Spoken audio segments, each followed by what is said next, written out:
하나님 말씀 스가랴 14장 12절에서 21절까지 교독합니다. 스가랴 14장 12절에서 21절입니다. 오늘은 4월 29일 토요일 아침입니다. 4월 29일자 본문 스가랴 14장 끝부분입니다. 14장 12절에서 21절까지 말씀 교독하겠습니다. 예루살렘을 친 모든 백성에게 여호와께서 내리실 재앙은 이러하니 곧 섰을 때에 그들의 살이 썩으며 그들의 눈동자가 눈구멍이 속에서 썩으며 그들의 혀가 입 속에서 썩을 것이요 그날에 여호와께서 그들을 크게 요란하게 하시리니 피차 손으로 붙잡으며 피차 손을 들어 칠 것이며 유다도 예루살렘에서 싸우리니 이때에 사방에 있는 이방 나라들의 보화 곧 금, 은과 의복이 심히 많이 모여질 것이요 또 말과 노새와 낙타와 나귀와 그 진에 있는 모든 가축에게 미칠 재앙도 그 재앙과 같으리라. 예루살렘을 치러 왔던 이방 나라들 중에 남은 자가 해마다 올라와서 그 왕 만군의 여호와께 경배하며 초막절을 지킬 것이라. 땅에 있는 족속들 중에 그 왕 만군의 여호와께 경배하러 예루살렘에 올라오지 아니하는 자들에게는 비를 내리지 아니하실 것인즉 만일 애굽 족속이 올라오지 아니할 때에는 비 내림이 있지 아니하리니 여호와께서 초막절을 지키러 올라오지 아니하는 이방 나라들의 사람을 치시는 재앙을 그에게 내리실 것이라. 애굽 사람이나 이방 나라 사람이나 초막절을 지키러 올라오지 아니하는 자가 받을 벌이 그러하니라. 그날에는 말 방울에까지 여호와께 성결이라 기록될 것이라. 여호와의 전에 있는 모든 솥이 제단 앞 주발과 다름이 없을 것이니 예루살렘과 유다의 모든 솥이 만군의 여호와의 성물이 될 것인즉 제사 드리는 자가 와서 이 솥을 가져다가 그것으로 고기를 삶으리라. 그날에는 만군의 여호와의 전에 가나안 사람이 다시 있지 아니하리라. 아멘. 하나님은 예루살렘을 친 모든 백성들에게 요란한 재앙을 내리실 것입니다. 그들의 육신과 재산과 가축까지도 심판하실 것입니다. 하지만 이방인 중에도 남은 자들이 있을 것인데 이들이 예루살렘으로 와서 하나님의 백성들이 지키는 초막절을 지키며 하나님을 경배하게 될 것이라고 예언하고 있습니다. 그날에는 말방울 이렇게 말이 움직일 때 소리 내는 것이죠. 말방울까지 여호와께 성결이라고 그렇게 기록될 것이라고 오늘 표현하고 있습니다. 모든 것이 거룩하게 되도록 하나님이 축복해 주실 것이기 때문입니다. 오늘 질문은 종말이 되면 세상이 어떻게 바뀔 것입니까? 종말이 되면 세상이 어떻게 바뀝니까? 이것이 오늘 질문입니다.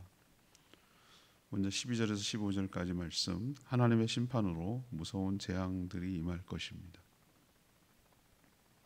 여호와의 날이 임하면 예루살렘을 쳤던 모든 백성들에게 하나님이 재앙을 내릴 거라고 예고하고 있습니다. 그냥 재앙이 아니라 오늘 표현해 보니까 정말 무섭고도 요란한 재앙이 될 것이다 라고 얘기하고 있죠. 하나님이 내리는 재앙은 그들의 육신, 재산, 가축 모든 전방위적으로 모든 것에 미치는 것이죠. 이것은 하나님을 대적하고 또 하나님이 택한 백성들을 괴롭힌 자들이 받게 될 심판임을 오늘 분명하게 이야기하고 있습니다. 우선 육신적으로 그들의 육신을 하나님이 쳐서 오늘 표현이 정말 무섭고 살벌하고 무슨 공포 영화에서나 나올 것 같은데 모든 살들이 다 썩어 들어갈 것이다 이런 표현을 쓰고 있어요. 또 이들은 서로가 서로를 손으로 붙잡고 무슨 희한한 일이죠. 자기들끼리 서로 치고받고 싸워서 다 멸망하게 될 거라는 거죠. 또 그들의 재산도 모두 다 빼앗겨서 예루살렘에 차고 넘치도록 쌓일 것이다. 그러니까 몸 다 썩어지죠. 재산 뺏기죠. 뭐 서로가 서로를 또 죽이죠. 뭐 그러니까 이거는 하나님이 내린 요란한 재앙과 심판이 맞는 것이죠. 또 심지어 그들의 가축들에게까지 이런 동일한 재앙이 내릴 거라고 하나님께서 경고하고 있습니다. 이 모습을 보면 여러분 어디가 연상이 됩니까? 저는 출애굽기가 연상이 돼요.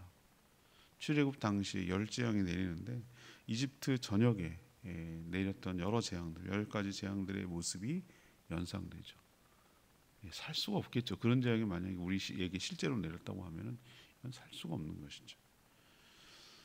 그런데 희한하죠. 하나님의 이런 심판을 받고도 살아남을 자가 없는데 또 일부 이방인들은 살아남을 거라고 얘기를 하고 있어요.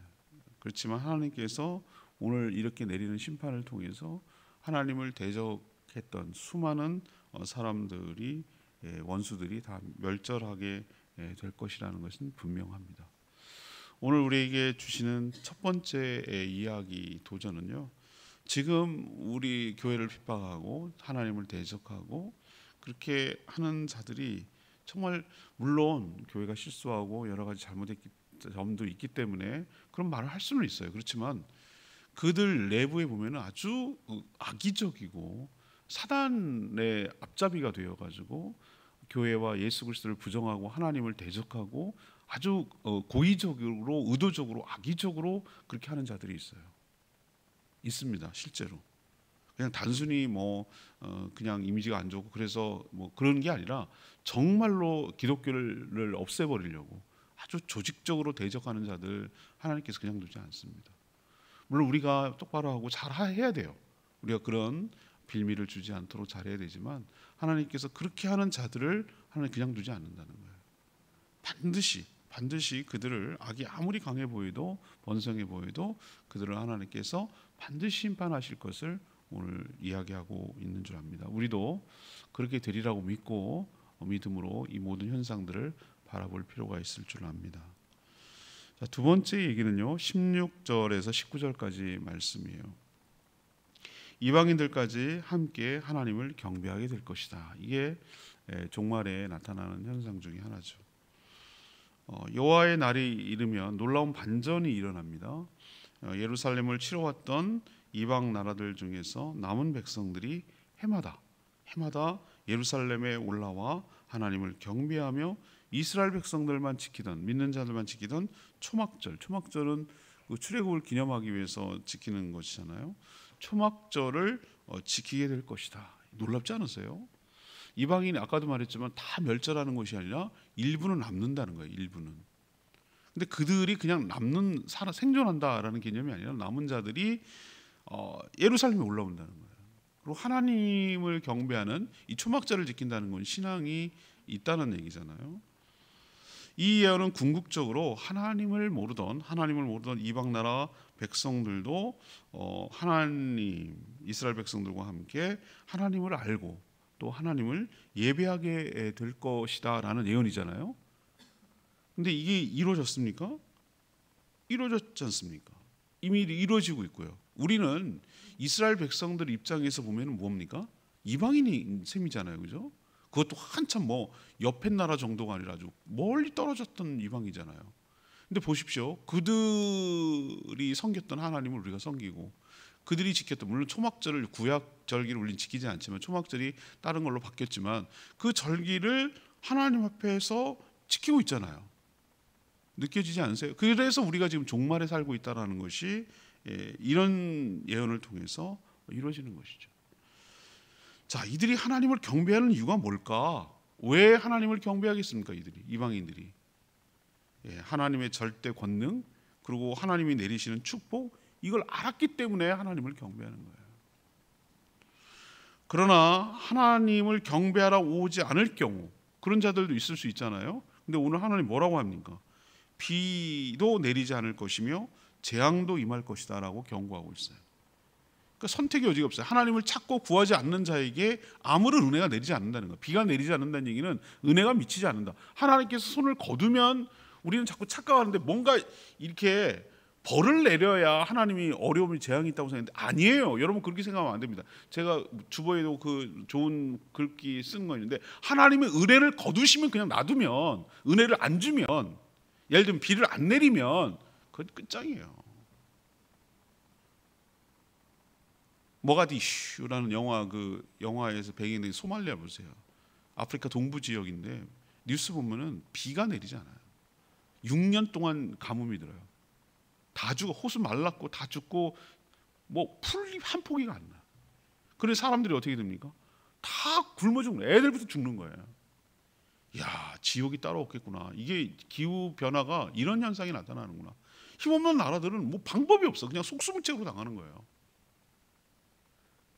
제가 거기서 깨달았어요. 아, 그렇구나. 하나님께서 우리는 당연하게 여기는데, 은혜를 당연하게 여기는데 아니요. 하나님께서 은혜를 거두시면 다 죽는 거예요. 여기 보면 어떻게 합니까? 하나님을 경배하고 하나님을 찾지 않는 자들에게 하나님 뭘 한다고 그랬어요?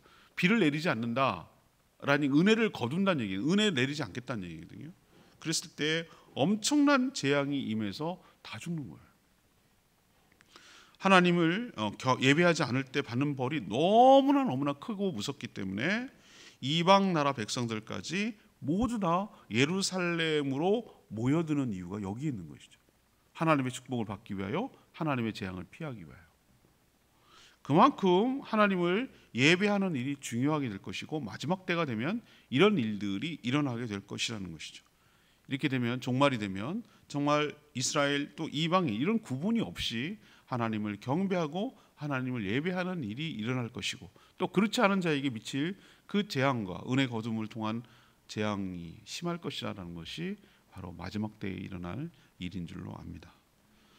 세 번째 일어날 일은 무엇인가? 이게 20절에서 21절인데요. 모든 것들을 성결케 하여 성물로 바꿔주실 것이다. 이런 내용을 하고 있어요. 자, 여호와의 날이 이르면 어떻게 될까? 지금과는 전혀 다른 세상이 될 것이죠. 말 방울까지 여호와께 선결이라고 기록될 것이다라고 얘기했어요. 이건 과장법이기도 하고 상징적인 것이.